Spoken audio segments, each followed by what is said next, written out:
Should you build a startup? The answer is a big no. Yes, you heard that correctly.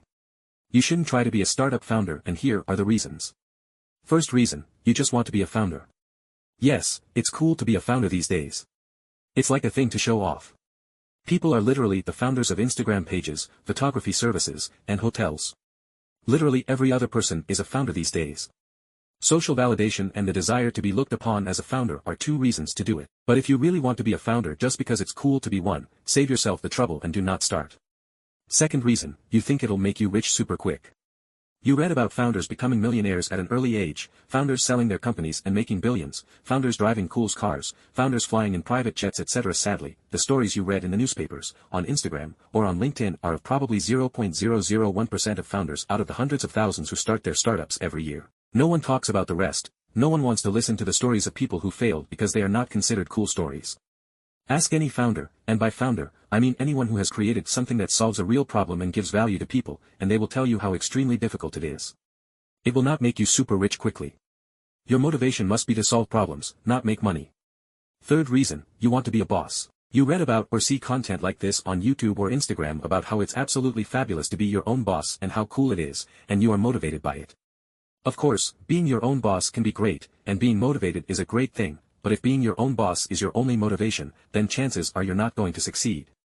When you're a founder, you're not only your boss but also a leader, leading teams of real human beings with real expectations, and you have to deliver to them first of all. Being a startup founder is way different from being employed somewhere or a student at a university. It is a never-ending job.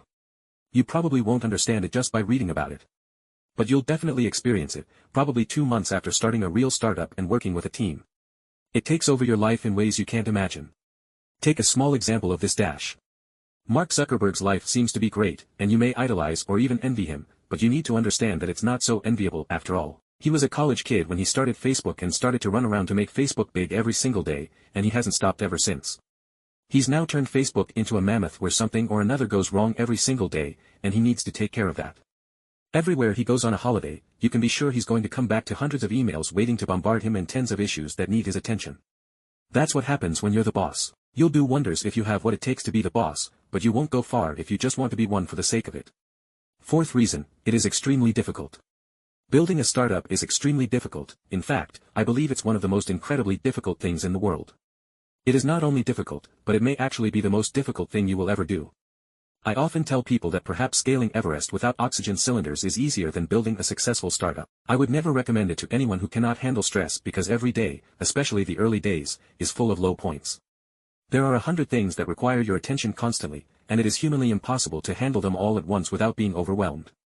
There will be things that will not go as planned, there will be situations that will go out of hand, there will be people who will be unhappy, and there will be disagreements. This will happen all around you, and you, as the founder, will have to deal with it every single day without complaining. The problem is that the coping mechanism is usually the normal one, whereas you need to have one made of steel. It's extremely hard to be happy while building startups. The happiest founders are the ones who look at it like a challenge or a game with stages. They sail through it one stage and one problem at a time. Unfortunately, most founders aren't like that, and that's the reason why being a founder crushes most people's confidence and ultimately their personalities.